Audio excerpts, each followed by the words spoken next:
Mas vamos que não funcione. Eu não estou conseguindo de jeito nenhum fazer com que isso flua até eu sentir que o esplênico reconectou. Como é que eu poderia fazer o inverso do que eu disse? Eu vou, agora só para facilitar a visualização de vocês, eu vou considerar que o ponto de obstrução é este. Ok? Então o que é que eu posso fazer? Aqui está desobstruído, aqui está o ponto de obstrução. Ou aqui não está funcionando, então eu trago daqui até aqui, despeço, e depois venho para cá e aí completo.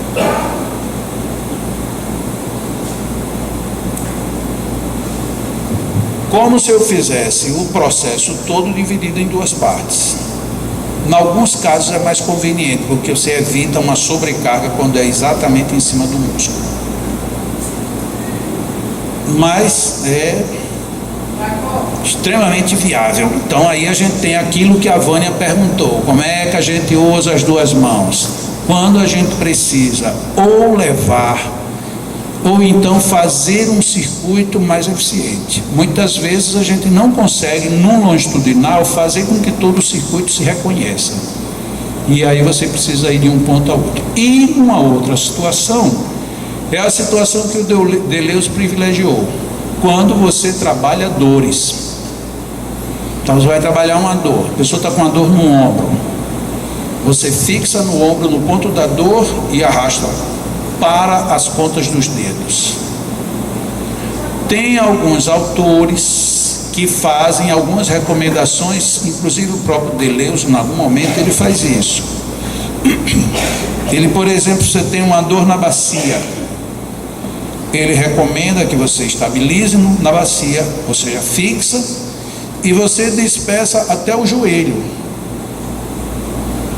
E aí você faz. Não sei se por conta dele escrever muitas vezes, tem horas que ele faz isso e ele já passa para outro assunto. Mas quando a gente lê o texto inteiro, aí a gente percebe que na realidade ele diz: você estaciona aqui, arrasta até o joelho, depois que estabilizou, aí você agora pega do joelho para baixo, e aí arrasta o resto. E eles usam essa expressão, arrastamento, e arrasta mesmo, arrasta a dor. Então, quem tenha um mínimo de magnetismo apto para trabalhar com dores, as orientações de Deleuze são de uma funcionalidade impressionante. A gente tira a dor, agora só que muitas vezes não resolve o problema.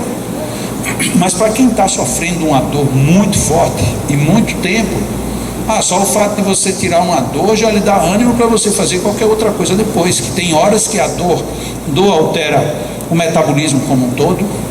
Então, por exemplo, um diabético, ele teve dores, a diabetes sobe. Um hipertenso está com dor, a hipertensão sobe. E por aí vai. Uma pessoa que tem dificuldade de digerir alimentos, com dor, aí é que não digere mesmo. Então, as dores, elas não são boas conselheiras para você ficar com elas de forma crônica. E Deleuze, lá à volta de 120 anos, já tinha ensinado a gente como superar. Diga, Vânia, só era isso mesmo, não era o que você queria perguntar? Eu já respondi, não era também o que você ia perguntar? Era, beleza, eu adivinho tudo. Sonambulismo é o mesmo que desdobramento? Não. Porque sonambulismo é muito mais do que um desdobramento. Desdobramento é uma parte do sonambulismo.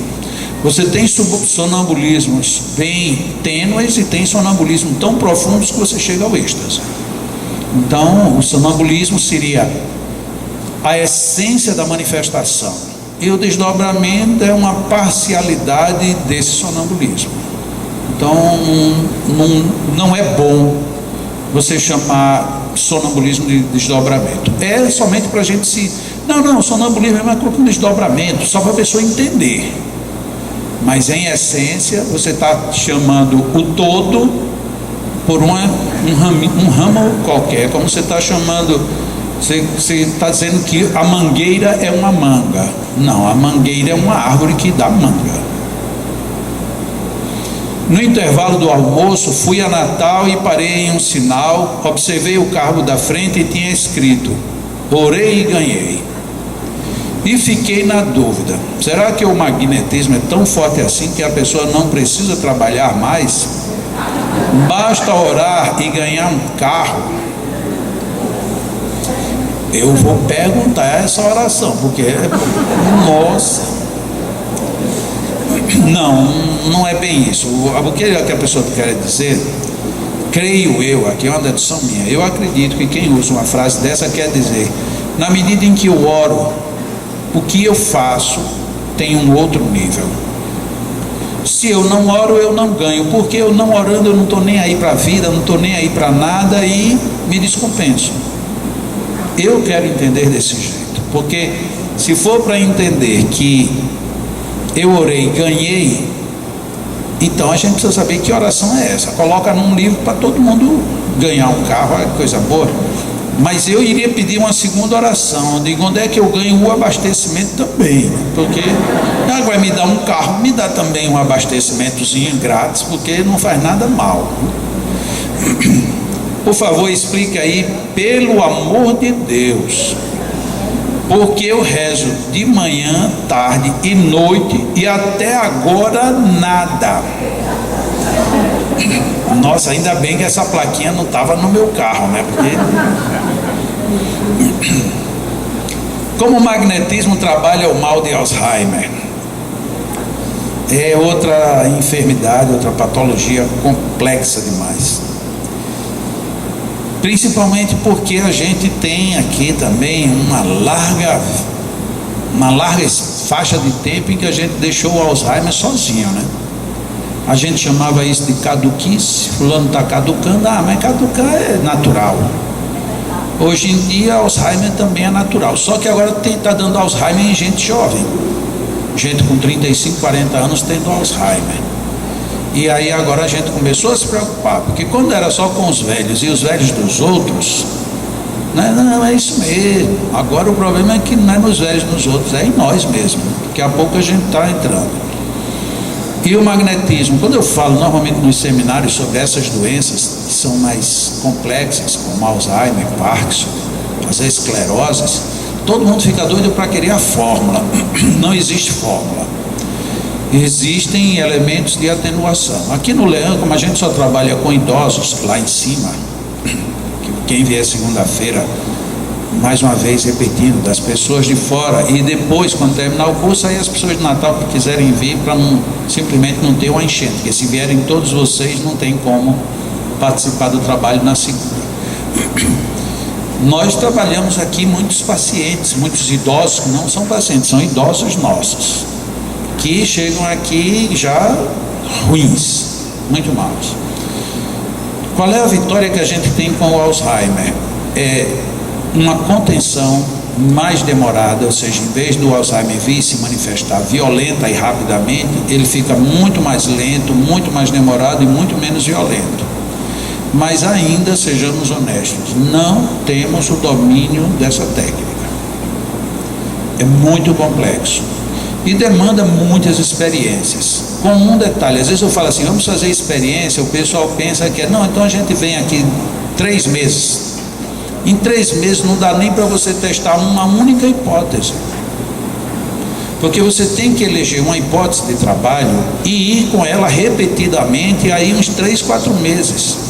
Mesmo que ela dê errado, você tem que ir até o fim para saber aonde é que está dando errado, se é realmente errado, o que está complicado. Depois aí você muda para outro princípio, outro modelo, outra pesquisa, e assim sucessivamente, até você ter comparação em tudo que você está fazendo para saber se vale a pena ir nesse ou naquele caso. Eu conto um caso que teve aqui no Leão, que era uma senhora portadora de esclerose lateral amiotrófica, que é uma outra patologia que está nesse bloco: esclerose, Alzheimer e Parkinson. Dessas 3, a mais suave é o Parkinson, apesar de todos os desconfortos, ainda é a mais suave. E essa senhora, quando ela chegou aqui, ela nem falava, nem se mexia mais. Depois de 1 ano e pouquinho de terapia, ela já prestava entrevista, lógico que falando com dificuldade, mas ela já falava e ela movimentava os braços muito lentamente. Você dava a mão, tudo bem, ela fazia. Era esse o tempo para ela levantar o braço, mas levantava. Para quem já não levantava mais nada e quem já ouviu falar de esclerose lateral amiotrófica, isso é uma vitória absurdamente grande. Só que ela achou que era muito lento e era muito sacrifício vir para cá, então ela interrompeu o tratamento. No começo da terapia dela, por sorte, porque a gente não sabia exatamente qual o caminho a seguir, por sorte, nós começamos num modelo muito bom e trabalhamos esse modelo num prazo muito estreito, 45 dias. Ela estava reagindo e aí eu tive que fazer a intervenção, que é aquela intervenção pior que tinha. Ok, obrigado. E a minha intervenção foi: está dando certo, mas a gente tem que mudar. Mas mudar por quê? Porque a gente tem que aproveitar para saber se não tem um outro modelo que seja ainda melhor ou que seja pior. Você não tem outra chance. A gente só teve aqui no Leão até agora 2 pacientes com esclerose laterais e nenhum dos 2 ficou. Você tem um paciente desse, você tem um modelo que está dando certo. Sim, e se for um caso único, só o caso dela der certo, a gente tem que testar. E tivemos a coragem, talvez até a falta de caridade pela ótica dos outros, de trabalhar essa paciente 45 dias com um outro modelo. E deu errado. Ela começou a regredir. Aí não tivemos a coragem de testar um terceiro modelo. E aí voltamos para o modelo primeiro. E ela voltou a ter os progressos, só que para ela os progressos, depois de 1 ano e pouco, eram muito curtos. E aí ela desistiu. E não veio mais. Ela ainda chegou a receber passes fora do Leão, ainda foi atendida fora por um tempo, mas até que ela disse que não queria mais. Se esquecendo de que agora ela verbalizava não querer mais. E quando ela chegou aqui, ela nem falava. Mas é uma opção, um direito da pessoa. E ninguém prometeu tirar ninguém de esclerose lateral amiotrófica em 2 meses, nem em 2 anos. Você está aqui, a gente vai fazer o que for possível e vamos tentar da melhor maneira, mas o que fazer? Então tem horas que foge mesmo um pouco. O Alzheimer também. O Alzheimer, por enquanto, é uma patologia em que nós não temos um padrão. E esse padrão nem ele existe, nem ele é eficiente com todos, mas a gente vai tentando. Depois, quem fez a pergunta, quiser, converse com o João, porque aí João vai lhe dizer aí muitas coisas sobre o que você pede. Não, aqui já é outra coisa. Onde você atacar, é preciso que você tenha uma boa noção de fisiologia do cérebro, porque vai ser necessário para você trabalhar com Alzheimer. Como identificar o centro de força que usina o fluido? Por exemplo, eu usino no gastro. Como identificar esse processo de usinagem? Normalmente, os órgãos, eles se pronunciam. Se você usina no genésico, você sente alguma coisa na região. Se você sente no gastro, ele roda, ele gira, ele comprime, ele expande.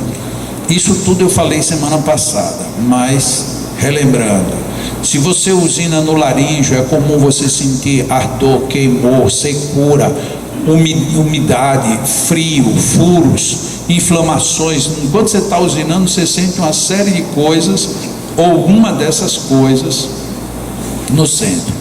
Quando você usina com o frontal, é muito comum você ter ardor ou lacrimejação, você ter zumbido no ouvido, que quando você usina muito, ele zumbe de uma forma que às vezes chega a doer. Ou então você sente, até mesmo pelo frontal, às vezes você sente uma coriza incontrolável. Tem pessoas que quando usinam no frontal, ela parece que abriu a torneira das fossas nasais. Ela está aplicando e o nariz está corizando. Ela para de aplicar, daqui a pouco para de corizar. Ou seja, é o frontal que está afetando a fisiologia do ambiente. Então esses sinais, e quanto mais fortes eles forem, mais fácil será de identificar. Semana passada eu disse que tinha gente aqui a favor do planeta. Aqui tem mais um. Olha o tamanho do papel que ele mandou a pergunta. E a letrinha, para não gastar tinta? Hein? E uma pessoa dessa daqui já tem um lugar garantido no reino dos céus. Chega lá, vai viver num lugar onde só tem árvore. Porque ele vai dizer, você ajudou tanta gente que você não vai mais ser humano, você vai ser uma árvore plantada aqui. É o usuário do Twitter. Qual a influência que o diálogo fraterno deve ter na hora do passe? Na hora do passe eu acho que não deve ter diálogo fraterno.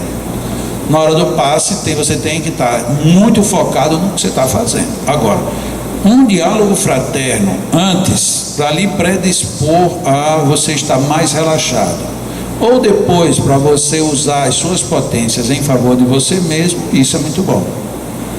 Agora, diálogo fraterno não quer dizer entrevista.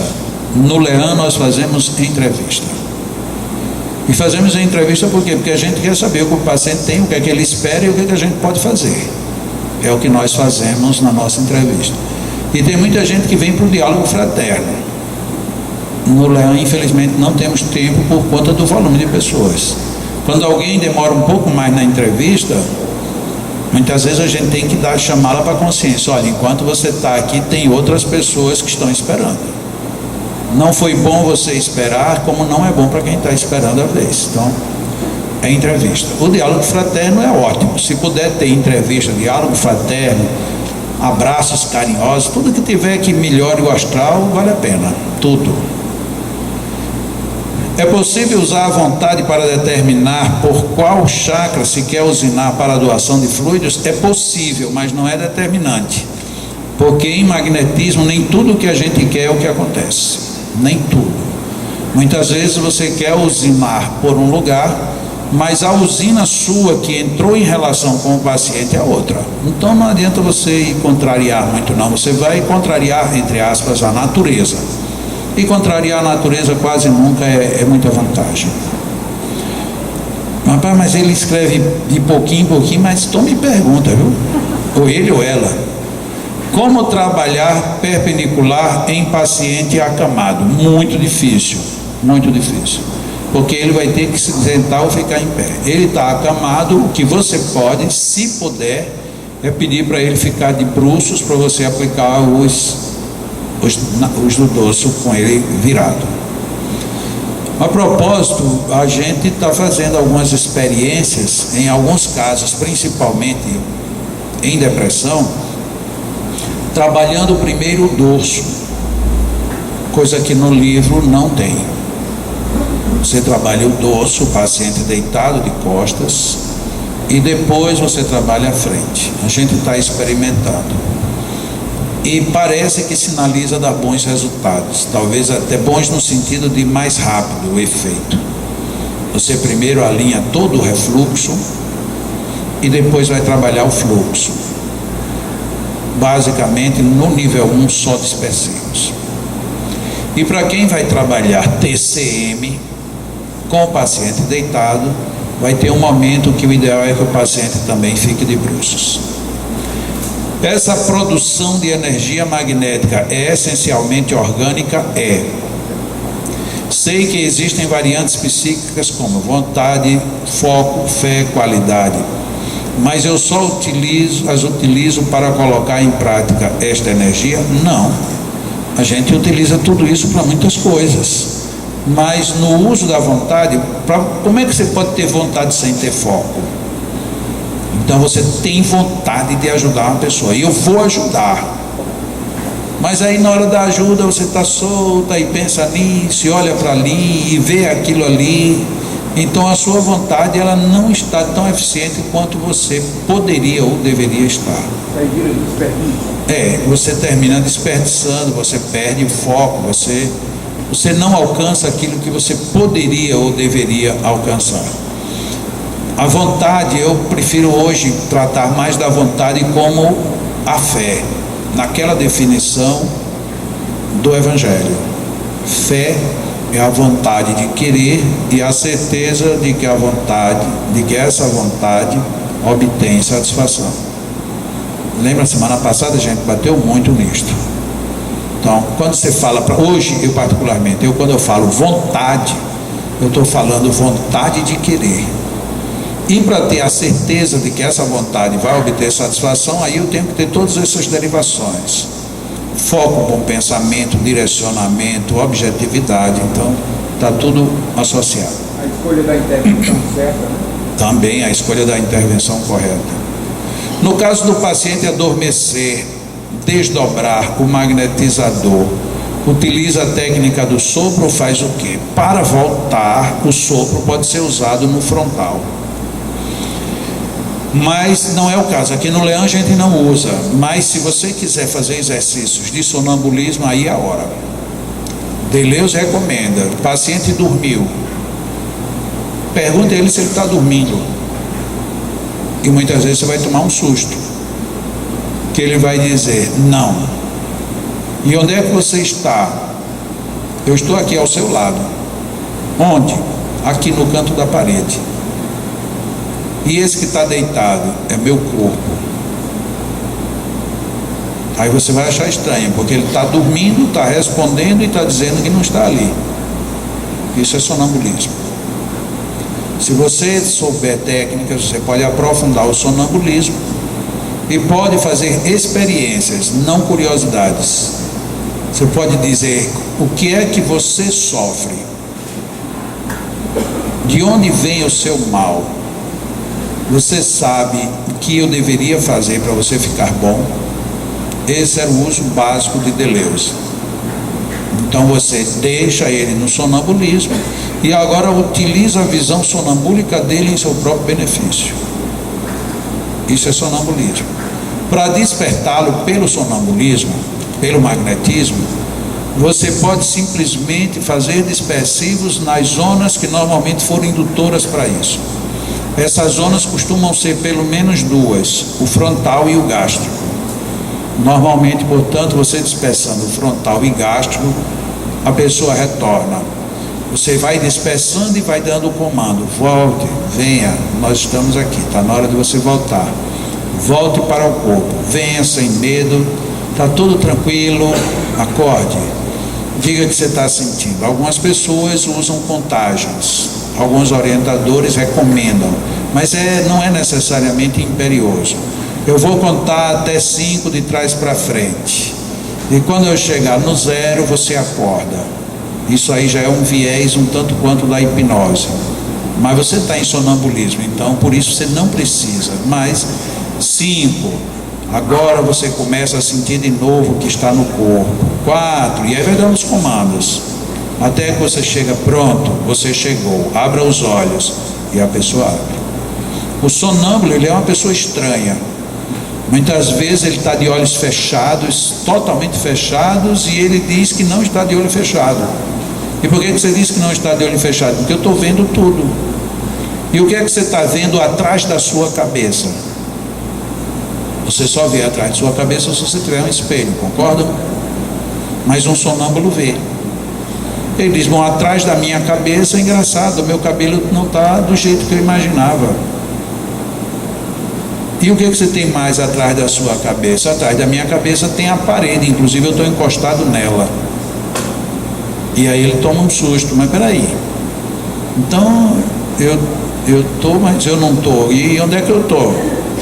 E aí você, no processo fazendo os dispersivos, ele volta, não, você está aqui, venha. E aí ele aporta. A cura através do magnetismo. O receptor tem que acreditar para ser curado. É possível a cura sem fé? É possível a cura sem fé. O livro de de La Fontaine é rico nisso. A gente conversou ali rapidamente no intervalo com Marlilton, nosso companheiro que aí está, e ele teve a oportunidade de ler algumas coisas do livro do Lacordaire. E ele até disse, La Fontaine. O La Fontaine foi um dos magnetizadores mais famosos da Europa. Sim, foi. Ele ia e passava meses nos países. Com um detalhe, ele fazia as apresentações dele de forma pública. Ele tinha plateias de 2.000 pessoas para assistir. E ele dizia, chamem um cego de nascença e venham médicos que atestem. Olha que é muita coragem. E aí ele fazia de forma pública. Ele trazia, quando alguém duvidava muito, ele disse: pois eu vou trazer um dos meus sonâmbulos. E aí mandava buscar, não é como hoje, que você manda um carro ali buscar, mandava buscar, daí 2, 3 dias o sonâmbulo chegava. E aí ele sonambulizava a pessoa de forma pública, o que não é fácil. Uma das coisas mais difíceis do mundo é você sonambulizar alguém de forma pública. Ele sonambulizava e fazia questionamentos que ninguém sabia. Então era um indivíduo de um potencial monstruoso. Por isso que o rei disse aquilo, né? Ele nem vai dar ouvido a surdo, nem visão a cego. E o delegado da polícia disse: não, porque se deixar ele solto aqui, ele vai mudar a religião, que ele faz tudo que Jesus fazia. Naquela época ele já tinha ressuscitado letárgicos, ele catalepsava órgãos, membros. Ele pegava uma pessoa que não acreditava em absolutamente nada, aí ele levava um pouco mais de tempo, em torno de 10 minutos, para a pessoa ficar em estado de semitranse, eu chamo assim. Aí depois a pessoa estava nesse estágio, aí ele tirava a sensibilidade de uma perna, tirava a pessoa do estado e mandava a pessoa andar. A pessoa dizia: mas eu não consigo andar, que eu não mexo a perna. E não conseguia mexer a perna. Mas ele disse: vocês estão achando que é pouco? Quer que eu cataleptize a outra? Aí cataleptizava a outra perna, acordava a pessoa com total consciência. Pronto, saia dessa cadeira, venha para cá. Como é que eu faço? Minha perna não me obedece. Eu não estou sentindo minhas pernas, mas eu estou olhando minhas pernas, mas eu não vejo minhas pernas. Eu não sinto minhas pernas. Então, ele fazia isso de forma pública. E ele fazia questão de chamar pessoas que não acreditavam. Eu tenho familiares necessitados, mas são refratários ao espiritismo. Como devo proceder? A questão é: você quer se tratar ou não quer? Se você quiser se tratar, o procedimento é o mesmo. Se você não quiser se tratar, não adianta. Eu não posso ir contra a sua vontade. Aqui nesta casa, eles nunca se apresentam como tal, mas aqui nós já tratamos freira, já tratamos um padre e já tratamos um pastor. Eles chegam aqui, entram como pessoas comuns e saem como pessoas comuns, porque não podem se apresentar como que são.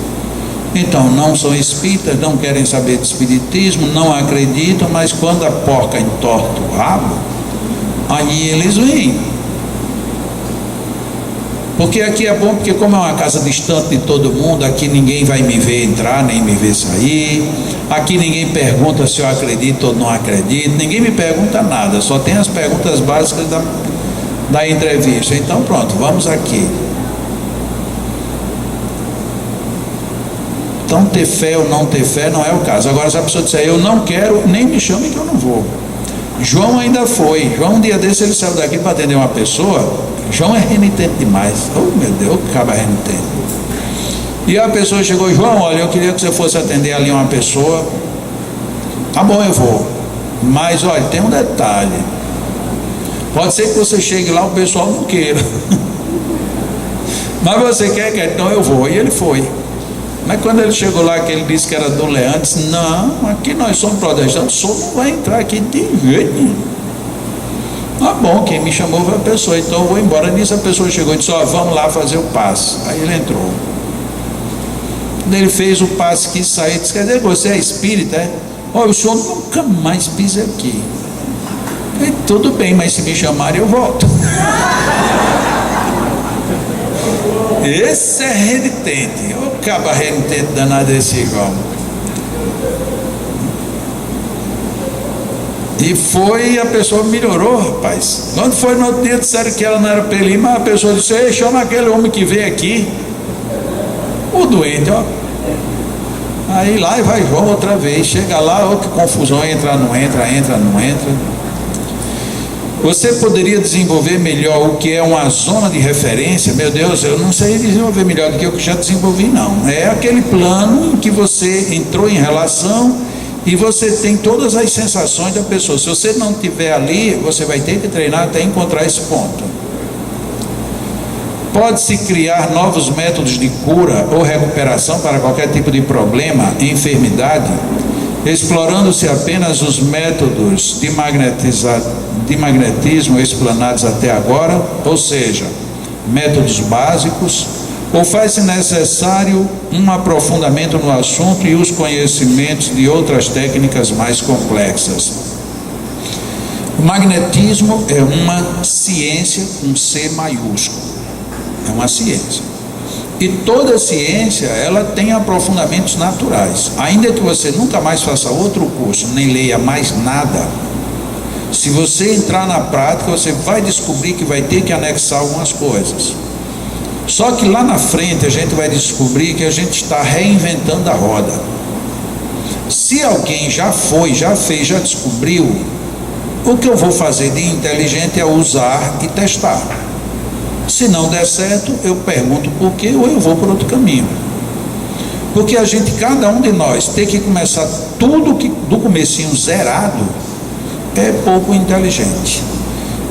As noções que a gente começou a dizer aqui, principalmente hoje, elas são básicas e são fundamentais, e você não consegue fugir delas. Mas tem muito que aprofundar, muito. E a gente vai ter ainda amanhã de manhã e vai ter outro final de semana todinho para a gente dar um mergulho nisso tudo. É possível se transmitir sentimentos através de imposições magnéticas? Se sim, onde deveriam ser essas imposições? Não é necessariamente pelas imposições. Os sentimentos fazem parte das afinidades magnéticas. Você estabeleceu uma relação magnética, de repente você devota alguma coisa ruim, isso passa. Antes de ontem, eu creio, eu estava assistindo um canal na televisão, que se eu não me engano o nome do canal é Off, que foca principalmente em esportes associados ao surf. Eu acho bonito aquilo ali, não é pelo esporte em si, não, é porque eu acho legal aquelas ondas, umas ondas monstruosas. A gente pensa que aquilo até é efeito cinematográfico, é um negócio muito bonito. Talvez quando eu deixo ali uma meia hora, eu nem estou acompanhando o campeonato nem nada, eu fico só olhando aquelas ondas e acho aquilo uma espécie de um relaxamento. Apesar de que tem todo um esporte, toda uma competição, eu de vez em quando faço isso. Se eu estava assistindo, não era nem assistindo, eu coloquei no canal, e em vez de estar passando as ondas, começou a passar uma entrevista com uns surfistas. E um dos surfistas estava dizendo que aquilo dali era um esporte tal, e enaltecendo o esporte. E nisso um gato subiu no colo dele. E aí ele começou a alisar o gato, e o gato estava lá bem tranquilo. Mas num dado momento, ele de brincadeira olhou para o gato e disse, para o gato. Ah, pra quê? O gato deu numa mãozada que arranhou aqui, que ele saiu sangrando no rosto. Ou seja, ele de repente ele emitiu uma onda diferente da que ele estava emitindo, e o gato captou e não gostou da onda não, e ele já reagiu, ou seja, ele não queria sangrar nem cortar a pessoa, simplesmente aquela energia me leva a esse impulso, aquela outra me deixa calmo. Isso é magnetismo também. Então muitas vezes tem pessoas, por que a gente diz fulano é muito cínico? Eu sei o que é que ele anda falando comigo, mas olha o que é que faz. Mas quem foi que disse que ele anda falando? Mas não precisa dizer, eu sinto. E como é que você sente? Sente por conta da frequência. Essa frequência é desconcertante. A questão é que a gente nunca está muito atento, mas se a gente prestar atenção, a gente sente quando está sendo agradável, quando está sendo desagradável, quando a pessoa está correspondendo, quando não está, e isso independente de maldade. Não estou falando aqui de atitudes violentas, estou falando de atitudes assim, de repente você não está bem e a pessoa está interagindo no seu padrão. Quando a gente está doente, dor de cabeça, as pessoas chegam, já você está sentindo alguma coisa? Está com algum problema? Um dia desse eu fui no encontro aqui dos trabalhadores nossos aqui do Leandro, agora no Natal, e eu estava muito cansado e com um sono descomunal. Mas quase todos os colegas que estavam lá chegavam e diziam: está acontecendo alguma coisa? Eu dizia: estou com muito sono. Nossa, você está insuportável. Pois é, eu estou com sono e eu não vou dormir aqui na frente de todo mundo, então eu vou ficar com essa cara linda que eu tenho de sono. Mas foi impressionante, quase todo mundo chegou e veio para mim de um por um. Está acontecendo alguma coisa? Eu disse: não, por quê? Não, porque você está tão diferente. Eu estou com sono. Não, mas a sua cara não é de sono. Pois é, não é de sono, mas é sono. Eu estou com muito sono. Não, então por que você não vai para casa? Porque se eu fosse para casa e saísse daqui, vocês iam dizer o que foi que aconteceu. Então, mas meu problema era sono. Eu estava com muito sono e estava cansado, fisicamente cansado. Isso emite essa onda. Agora eu vou magnetizar uma pessoa totalmente descompensado. Essa pessoa vai pegar uma onda dessa. Não tem jeito. Ora, eu sem transmitir objetivamente para você, você sente. Agora imagina eu descompensado. Podemos aplicar o passe magnético fora de um centro espírita, em qualquer lugar? Sim! Sem comentários. Oi, Jacó. Oi. Você ainda se lembra ontem?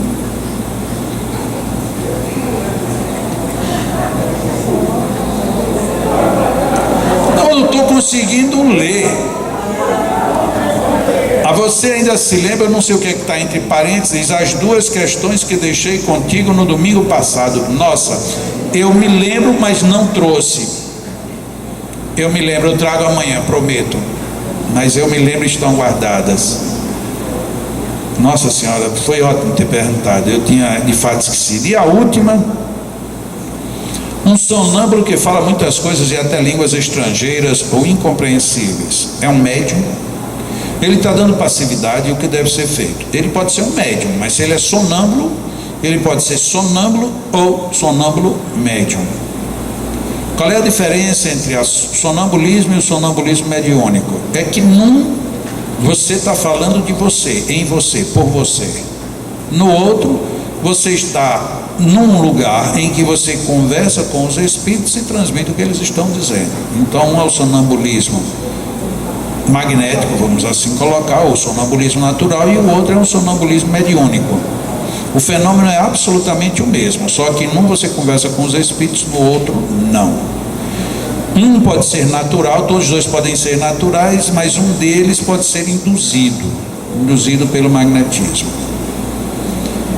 E pode ser mediúnico, sim. Agora, você está dormindo e falando, isso tanto pode ser uma coisa como outra, teria que se examinar. Não dá para dizer a prioristicamente que é um ou outro. Ele não tem conhecimento de línguas estrangeiras, desperto. Quando nós estamos em estados sonambúlicos, nós podemos ter acesso. Falando mais uma vez do livro de Charles Lafontaine, ele disse que havia um fenômeno muito engraçado quando os sonâmbulos entram em sonambulismo, nas experiências dele. Um sonâmbulo, ele poderia fazer qualquer pergunta em qualquer idioma, mas ele respondia no idioma dele. E ele disse: é curioso, porque eu faço uma pergunta numa língua que ele não conhece, mas ele responde tendo entendido a pergunta. Mas algumas pessoas me objetivaram ou me bloquearam, dizendo que isso era uma transmissão de pensamento. E eu disse: pode ser transmissão de pensamento, não tem nada de errado, mas vamos eliminar a hipótese disso. Aí foi feita uma pergunta no idioma que ele não sabia. Então deram uma pergunta escrita e ele leu uma pergunta que nem ele sabia o que estava perguntando. E o sonâmbulo respondeu. Ou o sonâmbulo em estado sonambúlico conhecia aquele idioma, ou o sonâmbulo, mesmo assim, ele capta a pergunta. Mas de repente, desculpa, eu que cometi uma falha. Essa pergunta foi feita por alguém que sabia que estava perguntando num idioma desconhecido de todo mundo. E o sonâmbulo respondeu. Aí, por fim, ele fez uma pergunta que ele não sabia o que era, porque estava escrito num idioma que ele não sabia. Aí ele fez a pergunta. Aí o sonâmbulo disse: eu não sei o que é isso. Ele disse: por